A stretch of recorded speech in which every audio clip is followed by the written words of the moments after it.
एक महिला जिसका नाम डेबोरा है एक साधारण मोटल कमरे में पहुंचती है। कमरे में प्रवेश करने के बाद वह अपनी जैकेट उतारती है, पर्दे बंद करती है और खुद को वोडका का एक गिलास देती है। कुछ ही पल बाद दरवाजे पर दस्तक होती है। एक पुरुष जिसका नाम सैमुअल है कमरे में प्रवेश करता है और यह टिप्पणी करता है कि वह बिल्कुल अपनी तस्वीरों जैसी दिखती है और उसे आखिरकार उससे मिलकर खुशी हुई है। वह उसे एक ड्रिंक पेश करती है, लेकिन वह विनम्रता से मना कर देता है। वह खुद के लिए एक और ड्रिंक डालती है। वह बाथरूम में बदलने के लिए जाता है और बाथरूम में जाने से पहले उसे एक सीडी देता है। हालांकि वहाँ कोई डीवीडी प्लेयर उपलब्ध नहीं होता। वह उससे रिसेप्शन से एक डीवीडी प्लेयर मांगने को कहता है। फिर सैम बाहर आता है, अब पादरी की पोशाक में। वह उसे एक ड्रेस देता है, यह बताते हुए कि न तो चिकित्सक और न ही प्रतिभागी को सिंथेटिक फाइबर पहनने चाहिए। वह उससे यह भी कहता है कि वह अपने शरीर से कोई भी इलास्टिक या प्लास्टिक आइटम हटा दे। बाथरूम के अंदर डेब चुपचाप प्रार्थना करती है। वह दिए गए कपड़े पहनकर बाहर आती है। अचानक दरवाजे पर दस्तक होती है। जैसे ही वह दरवाजा खोलने के लिए उठती है, सैम जल्दी से बीच में आता है, उसे रुकने के लिए कहता है। वह पहले बाथरूम जाता है, यह कहते हुए कि वह नहीं चाहता कि उसे देखा जाए। वह दरवाजा खोलती है और पाती है कि रिसेप्शनिस्ट वहाँ डीवीडी प्लेयर के साथ खड़ा है। वे सीडी डालते हैं और टेलीविजन चालू करते हैं। डेब टेप देखना शुरू करती है, जबकि सैम चुपचाप उसके चारों ओर कमरे की तैयारी करता है। वीडियो एक कल्ट में प्रवेश करने के बारे में लगता है। जैसे जैसे टेप आगे बढ़ता है, डेब भावुक हो जाती है। जो वह देख रही है उससे स्पष्ट रूप से प्रभावित होती है। जब टेप समाप्त होता है तो सैम डिस्क लेता है और गंभीर मुद्रा में उसकी तरफ मुड़ता है। उसे सूचित करता है कि एक बार प्रक्रिया शुरू हो जाने के बाद उसे रोका नहीं जा सकता। प्रक्रिया शुरू करने से पहले वह उससे भुगतान मांगता है। एक हिचकिचाहट के साथ वह स्वीकार करता है कि उसे पैसे मांगना अच्छा नहीं लगता, लेकिन जोर देता है कि यह जरूरी है ताकि वे अपना संदेश फैलाने में मदद कर सके। वह और भी विस्तार से समझाता है कि यह एक बार का शुल्क है जो उसे उनके सभी केंद्रों तक जीवन भर की पहुंच प्रदान करेगा। भुगतान लेने के बाद वह एक और टैप डालता है और अगला वीडियो शुरू कर देता है। टैप पर आदमी उसे आंखें बंद करने और संगीत पर ध्यान केंद्रित करने का निर्देश देता है, जबकि सैम प्रक्रिया शुरू करता है। सैम गहरी देखभाल के साथ उसे एक बेहद शांतिपूर्ण मसाज देता है, जो धीरे धीरे एक सम्मोहक स्थिति में उसे ले जाता है। जैसे जैसे टैप आगे बढ़ता है, यह उसे उसके अतीत में एक यात्रा पर ले जाता है। उसे अपने वर्षों से संचित नकारात्मक भावनाओं का सामना करने और उन्हें मुक्त करने के लिए प्रेरित करता है। वह अपने अतीत का एक पल याद करती है जब वह घर पर खड़ी थी और बर्तन धो रही थी। उसकी माँ काम से लौटती है और दरवाजा जोर से पटक देती है। माँ उसे फर्श गीला करने के लिए डांटती है और गुस्से में आकर उसके सिर पर थप्पड़ मार देती है। बाद में उस शाम उसकी माँ उसे एक मैड मैगजीन खरीद कर देती है और माफी मांगती है। जैसे ही यह याद ताजा होती है, सैम उसे धीरे धीरे कदम पीछे हटाने के लिए प्रेरित करता है ताकि वह उस पल से जुड़ी भावनाओं से खुद को दूर कर सके।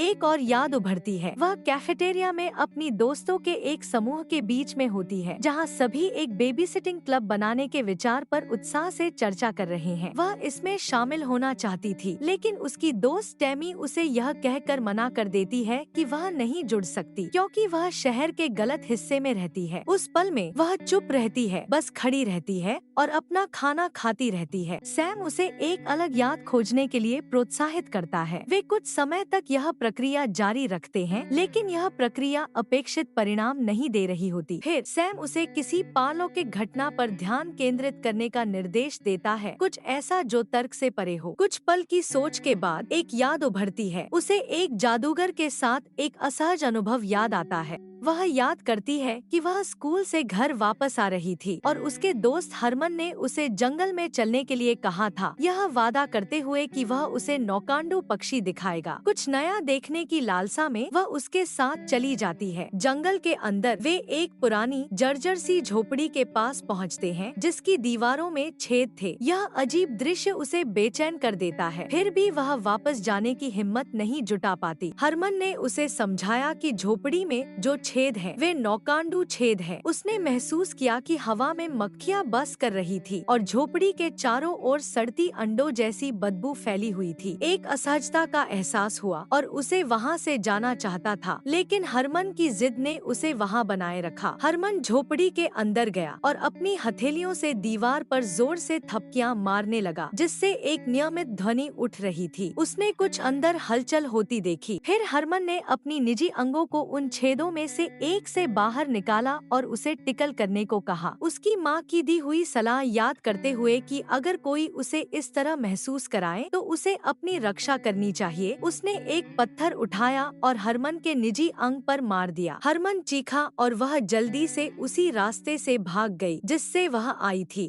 अगले दिन स्कूल में वह हरमन से मिली और चिंता के साथ पूछा कि क्या वह ठीक है। हरमन ने उसे बताया कि गुलाबी डॉक्टर आया था और उसकी मदद की, यह कहते हुए कि अब वह पहले से भी बेहतर है, बल्कि बड़ा भी हो गया है। हरमन ने उसे यह भी चेतावनी दी कि गुलाबी डॉक्टर उससे नाराज है और अगर वह उसे झोपड़ी में नहीं मिलने आई तो वह उसकी माँ को सब कुछ बता देगा। स्कूल के बाद वह फिर से झोपड़ी में वापस गई। जैसे ही वह अंदर कदम रखती है, उसे हवा में एक विद्युत झंकार का एहसास हुआ। अचानक कमरे में बत्तियां झपकने लगी। उसने देखा कि एक आदमी डॉक्टर की कोट पहने हुए शांतिपूर्वक कोने में बैठा था। वह पास गई और पूछा कि क्या वह गुलाबी डॉक्टर है। उस आदमी ने शांति से उत्तर दिया, यह बताते हुए कि वह डॉक्टर नहीं है, बल्कि एक जादूगर है जिसका नाम जॉन नौकांडू है। वह उसे अपनी जादुई ट्रिक्स दिखाने का प्रस्ताव देता है, लेकिन वह मना कर देती है। जैसे ही वह जाने के लिए मुड़ी, उसने देखा कि वह आदमी हवा में 6 फीट ऊंचा उड़ रहा है, जो सभी तर्कों को नकारता था। उसे याद आता है कि उस दोपहर के बाद कुछ बदल गया था। वह महिला बन गई थी और रास्ते में लौटते हुए उसे मासिक धर्म शुरू हो गया था। जैसे जैसे अजीब घटनाएं उसके चारों ओर घट रही थी, सैम ने खुद को बहाना बनाकर बाथरूम जाने के लिए कहा। जब सैम वापस आता है, देब उससे सच बताने के लिए कहती है। वह उसे गहरी नजर से देखता है और बताता है कि वह एक शक्तिशाली आत्मा है, लेकिन उसकी मुक्ति के रास्ते में कुछ अवरोध है। आगे बढ़ने के लिए उसे जो भी उस रास्ते में खड़ा है उससे निपटना होगा। वह और भी स्पष्ट करता है कि जब वह छोटी थी तब उसने एक ऐसी सत्ता का सामना किया था जो उसके पिता ने भी अपने अतीत में अनुभव की थी।